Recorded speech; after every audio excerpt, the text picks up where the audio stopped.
Today we're going to look at some easy solutions for upper back pain.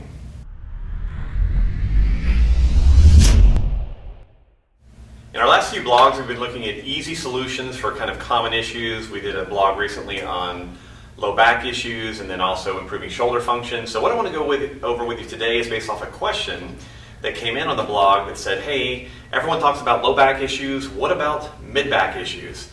Very, very common complaint that we see a lot of times. Now, I'm going to give you some background information first. Then we're going to look at two different basic exercise ideas that you can start to incorporate if you have a lot of issues in these troublesome upper trap areas or mid-back areas around your scapula, the ribs, or around the spine.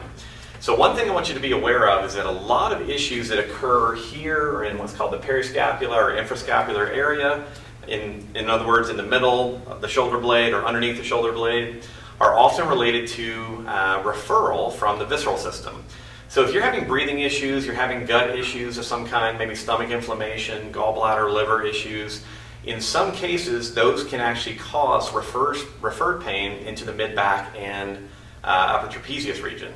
So I always want to recommend to people, if you try exercises, you've been doing lots and lots of mobility work and strengthening, and you continually have these issues, make sure that you talk to a healthcare provider about that. Maybe you need some testing or you just need to work on your breathing to improve that. But it is super common. We see it all the time, so I want you to be aware of it. Now, usually, once we know that people are safe to do things, we then start to focus on how can we improve the conversation between the brain and the musculature, because the musculature isn't tight on its own. It's actually causing you issues because of some kind of improper communication between the brain-body system. So in our system, we do a lot of what we call neuromechanic drills. Some people call these nerve flosses or nerve glides. So we're going to look at one that's very specific to what's called the accessory nerve. Now, the accessory nerve is actually called a cranial nerve, coming out of the brainstem. It's a cranial nerve 11, and it basically handles this muscle right here, called your sternocleidomastoid, and also your upper trapezius. So if you have some issues in that nerve, you may have either excess tension or even weakness with tension in the neck and shoulder region. So this is often a very fast fix. So to work on this particular nerve, it's kind of a strange exercise. Our basic rules when we teach neuromechanic drills: go slow, don't overdo the tension. I want you to work on a level 3 out of 10 tension in the beginning, which means you may just feel like an odd stretch. It'll feel a little bit strange, but I don't want you to go any deeper or more intensely into it. All right, so let's get started. We're going to start up nice and tall. Let's assume that I'm having some issues on my right upper trap or maybe my right upper back. So to focus on the right side, here's what we're going to do. We're going to take our right arm, we're going to relax it, maybe with a little bit of elbow bend. We're going to retract the right shoulder blade. So in other words, we're going to pull the shoulder blade back toward the spine. We're then going to depress it or pull it down. All right, so step 1, pull the shoulder blade back. Step 2, pull the shoulder blade down. Now, take your neck, tilt away. So since I'm working on my right side, I tilted my head to the left. Now from here, you're going to do a little chicken exercise. You're going to push the head forward. That should start to build up some significant tension. And then finally, flex your whole head forward and then do a little additional chicken movement. In this position, you should feel kind of this weird stretching sensation in that upper trap. And then you can just do a little variation of that chicken movement forward and back, or just flex and extend the head and neck. And that should, again, impact the nerve that's going into that upper trap muscle in a good way. Now, this is a hard one to feel for some people. The number one mistake people make is they do this. They retract, they depress the scapula, tilt, and do this. And as soon as they make this motion happen, they let the shoulder pop up again. So the shoulder must stay down and back the entire time. And you're going to use the head and neck motions as the primary driver for this stretch. So that's called an accessory nerve neuromechanic drill. Don't need to know that. You just need to know that it'll make your neck and shoulder function better and your upper back. So again, you can do it on both sides, but I tend to have people focus first on the side with less tension so that you can learn it there, and then perform the exercise on the side with more tension. Now, once we have the musculature calmed down, maybe we are a little bit more stable, we have a little bit more relaxation in the upper trapezius muscles, we then can start to focus on some of the mobility exercises for the upper spine. Now, in general, anytime we're working on the spine, we talk about conjoined movements. So if you watch our low back video, you know we did things like we would glide left and then tilt and then turn. We're going to do the same thing in the upper body. The biggest issue here is that most people that haven't done a lot of mobility training have a difficult time isolating the thoracic spine or mid-back in order to do mobility work. So usually what happens, we say, hey, I want you to do some lateral tilting in your mid-back, and they instead do this. So they bend from the waist, they don't actually bend from the ribs. So when we focus on these exercises, you're going to be thinking about moving your ribs and the space between your shoulder blades. We're going to follow a very similar model to what we did with the low back, but the way that we tend to teach this is by using a resistance band, because a resistance band often will help guide your brain to know how to make the movements best occur. So you want to take a fairly heavy resistance band, fix it on something that's not going to slide or move towards you. You're then going to climb inside the band, all right? And you actually want it underneath both arms around your rib cage. Now, you can always hold it in front to make it comfortable for you. Now, once you have that positioning, you need to step out until you feel some resistance from the band, particularly in the lateral side of your rib cage.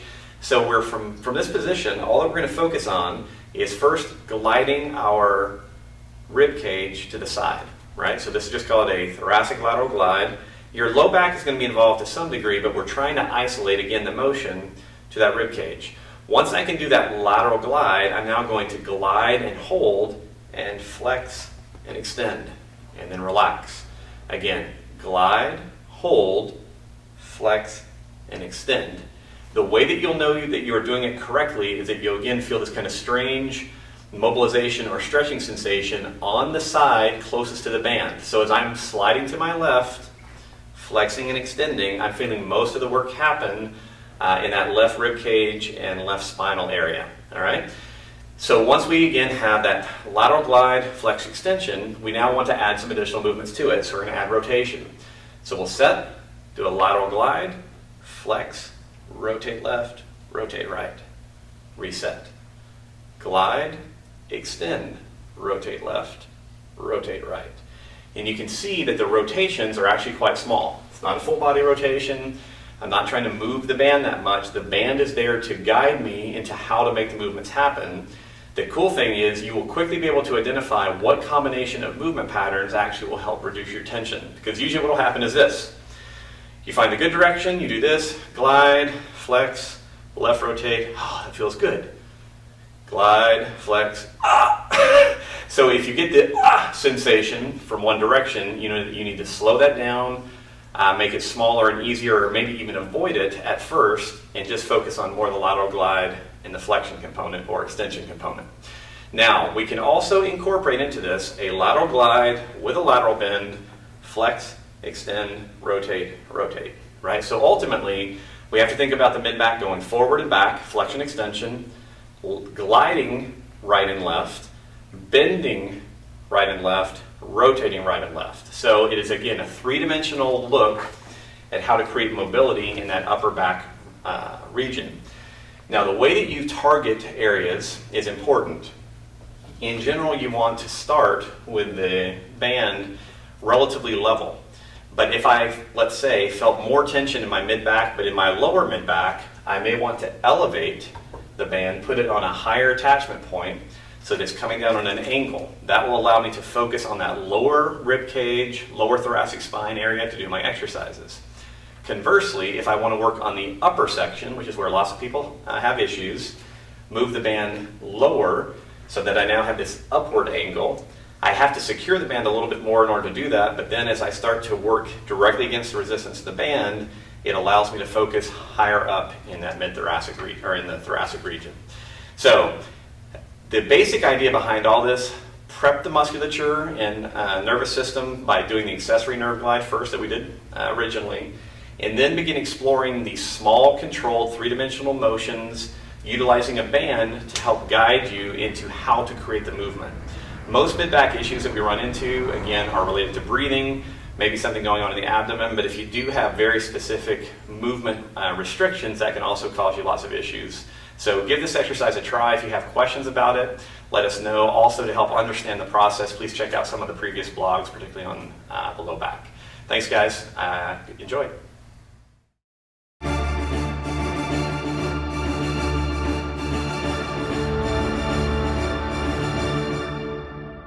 If you have any questions with this one, let me know.